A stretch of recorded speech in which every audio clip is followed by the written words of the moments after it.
My father's sudden hospitalization pulled me back to our family home, disrupting the life I'd built elsewhere. But upon my return 2 months later, I was greeted not by my husband but by a stranger. Stunned and disoriented, I struggled to comprehend the surreal scene unfolding before me. Who was this woman invading my space, and why was she here? Then my husband materialized, delivering a bombshell I never saw coming. "We've been divorced for 2 months," he announced coolly, adding insult to injury by revealing his plans to sell our home and claim the proceeds as alimony. Anger surged within me, boiling over at his callousness and self-interest.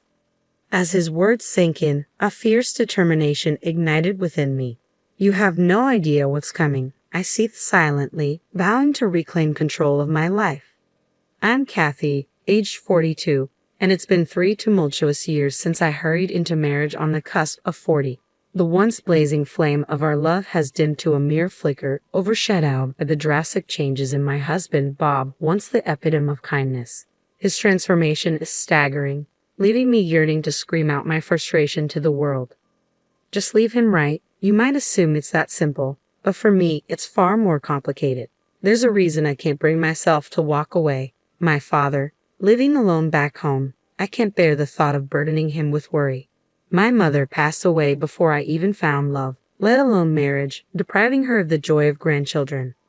Saying my final goodbyes to my mother without any significant news to share left a lasting mark on me. I couldn't bear to add to my father's concerns. Divorce isn't just about me, it's about sparing him unnecessary pain. Besides, I'm not particularly attractive or outgoing. Who would want a divorced woman in her 40s? If I end things, it's game over. So I resign myself to endure, repeating this mantra to quell any thoughts of leaving. Despite both my husband and I being full-time employees with similar incomes and work schedules, he acts as though he's the sole provider of our lifestyle. From the beginning of our marriage, he's assumed the role of the master of the house. "Where's my dinner? Why isn't it ready?" he demands upon my arrival home. "I've just walked in too. If you're hungry, why not help out?" I respond. "Why should I, a man, have to pitch in? Who do you think affords this lifestyle?" he retorts. Using gender as an excuse? That's outdated. Are people still making such chauvinistic remarks these days? I find myself constantly at odds with my husband, Bob, unable to contain my frustration. His responses to me are consistently patronizing, and this cycle has persisted for about a year now, with Bob's attitude only deteriorating. I've long ceased yearning for the way things used to be between us. To minimize our time together, I make a concerted effort to stay out on weekends and take breaks whenever possible. Being home with Bob, even on my days off, feels stifling. Thankfully, as long as I keep up with the housework, Bob remains silent on that front, a small silver lining in my unfortunate situation. Lately, I've taken to spending my days off exploring various cafes I've researched during the week, finding solace in their ambience and losing myself in books. Bob's been arriving home late on Fridays lately, seemingly burdened with tasks tied to his recent promotion. Capitalizing on the opportunity, I decided to take a detour on my way home from work that Friday. I stopped at the library to borrow some fresh reads for the weekend and swung by the supermarket to replenish our dwindling food supplies. With Bob likely still at work, I took my time browsing the aisles before finally heading home. However, upon my arrival, I was greeted by the unexpected sight of Bob landing on the couch, jacket discarded and engrossed in the television. His blatant laziness drew an exasperated sigh from me. Catching sight of me, he grumbled, "Hurry up and get dinner ready. How long do you expect me to wait? It's unusual to find you home on a Friday. I thought you'd be working late. Work finished early today. Now, get dinner on the table and run my bath." Suppressing my irritation, I made my way to the kitchen. As I worked on dinner, I took breaks to tidy up the bathroom. Just as the meal was nearing completion, my phone rang, cutting through the noise of the television and drawing a frown from Bob. Without a word, he shot me a pointed glare, silently urging me to answer quickly. With a sense of urgency, I answered the call to hear a doctor on the other end informing me that my father had been rushed to the hospital. He requested my presence for a discussion on his condition. "I'm on my way," I assured the doctor, even as Bob, still fixated on the TV, grumbled indistinctly. "Hey, what about dinner?" he interjected. "My dad's been hospitalized. I need to go, I replied, incredulous at his lack of concern. What about my dinner? He persisted. His disregard for my father's situation was infuriating. For once, can you handle things on your own? Dinner's ready. Help yourself, I retorted, unable to conceal my frustration.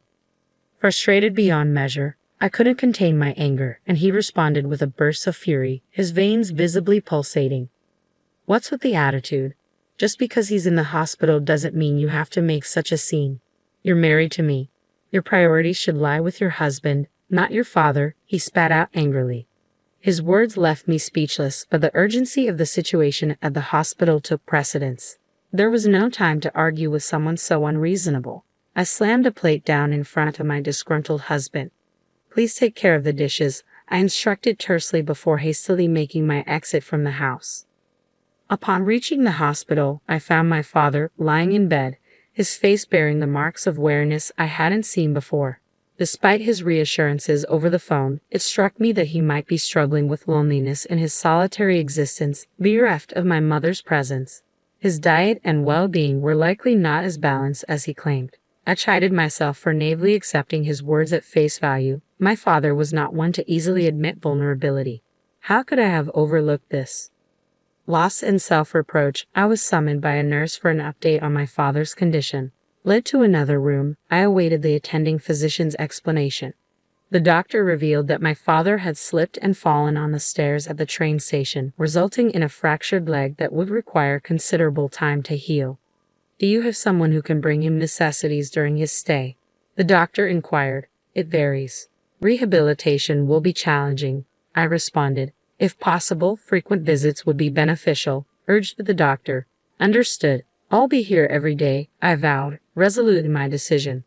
With the doctor's guidance, I resolved to stay at my parents' home during my father's hospitalization, a 2-hour journey each way from my own residence.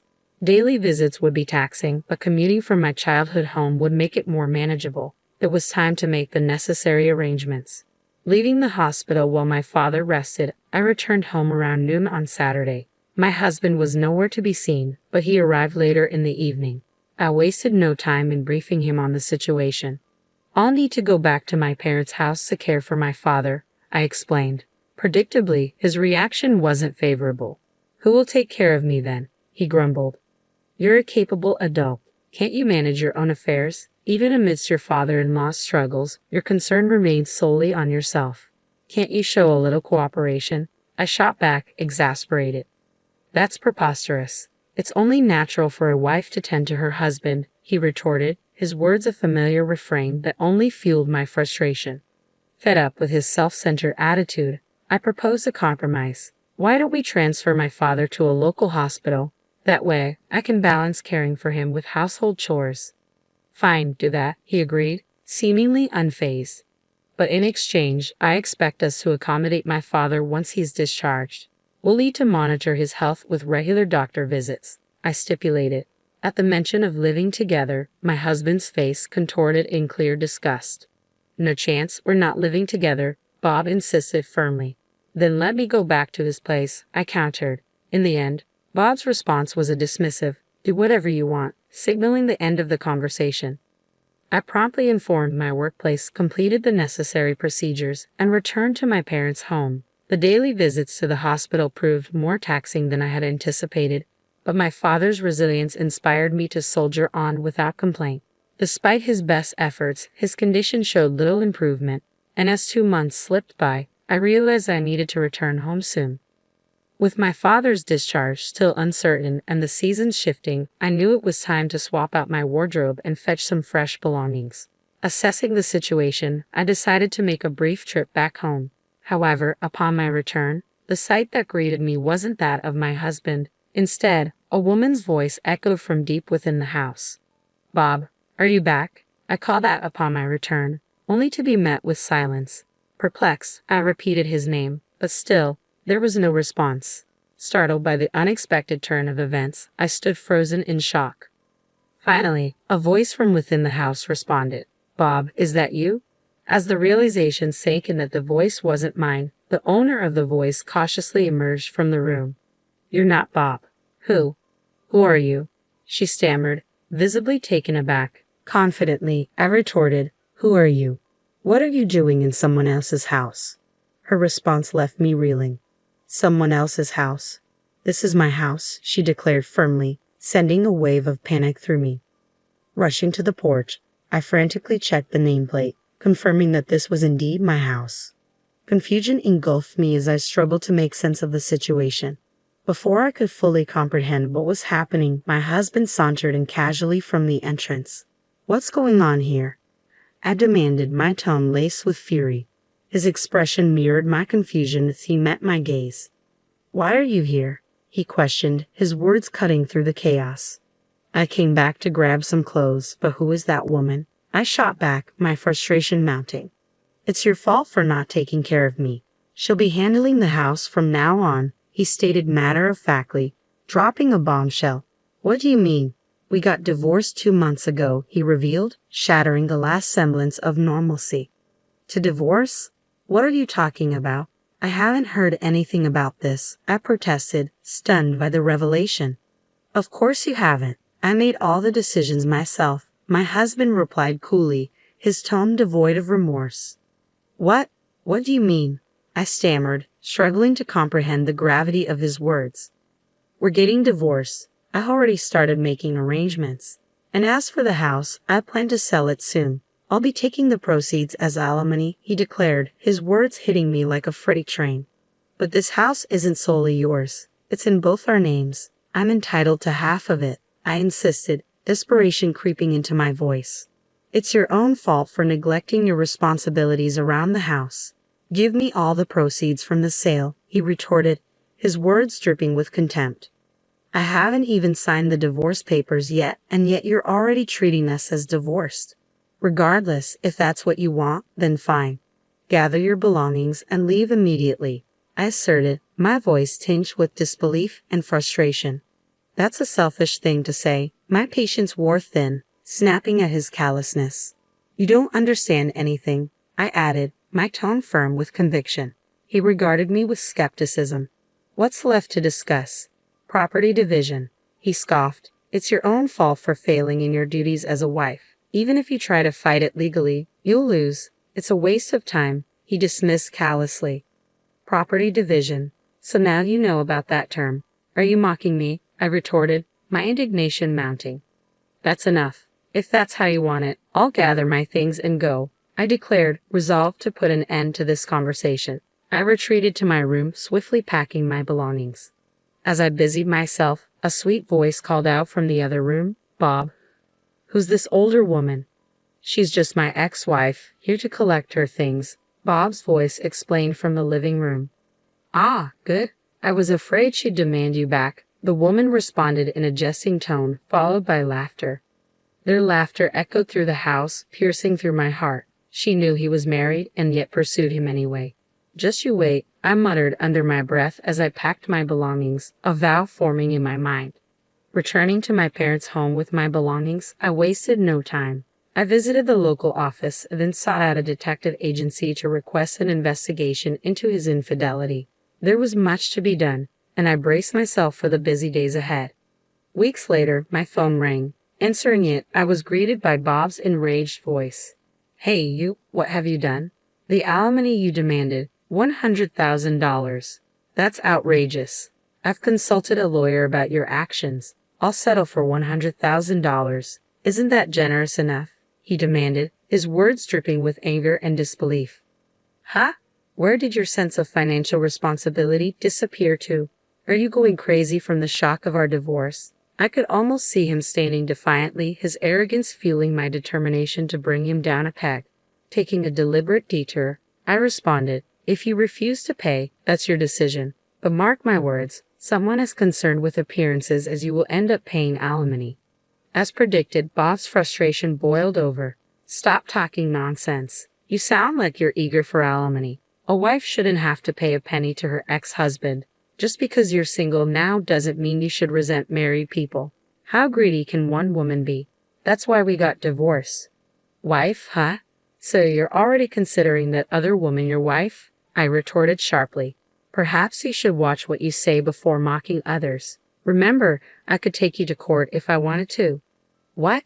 What did you just say? The app seemed momentarily stunned by the mention of court. Hey, what crime are you accusing me of? I married my current wife after our divorce. I haven't done anything wrong, Bob retorted defensively.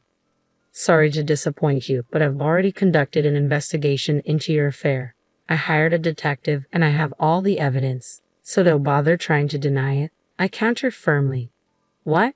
Bob fell silent, but I pressed on. You've been involved with her for over a year now, haven't you? However, unfortunately, having an affair isn't considered a crime, I stated matter-of-factly. Then why did you mention taking me to court? You just said cheating isn't a crime, Bob protested, confusion evident in his voice. Don't you realize that filing for divorce without the other party's consent is a crime? I responded pointedly. As Bob remained silent, I pressed forward. What you did amounts to forgery of a legal document, a serious offense. Did you really think that wouldn't catch up with you? Using someone else's signature to submit divorce papers without their consent is clearly a reckless move. That's because you abandoned me for months. That's why I filed for divorce. I did nothing wrong. It's all on you, Bob retorted defensively. Really? You conveniently filed for divorce just 1 week after I moved back to my parents' house. According to the private investigator's report, you claimed I abandoned you for months. Does that make sense to you? We were already divorced, so legally, I wasn't your wife anymore. I countered, my voice edged with frustration. Bob was at a loss for words, but I pressed on. Seriously, what kind of grown man blames his divorce on his spouse not taking care of him? Get real? Take care of yourself. I'm not your personal caretaker. But a wife is supposed to take care of her husband. How else were we supposed to make ends meet? Bob interjected, clinging to his outdated beliefs. What era are you living in? Your salary is pretty much the same as mine, and we split the bills 50-50. Who do you think should be thankful for the life you've been living?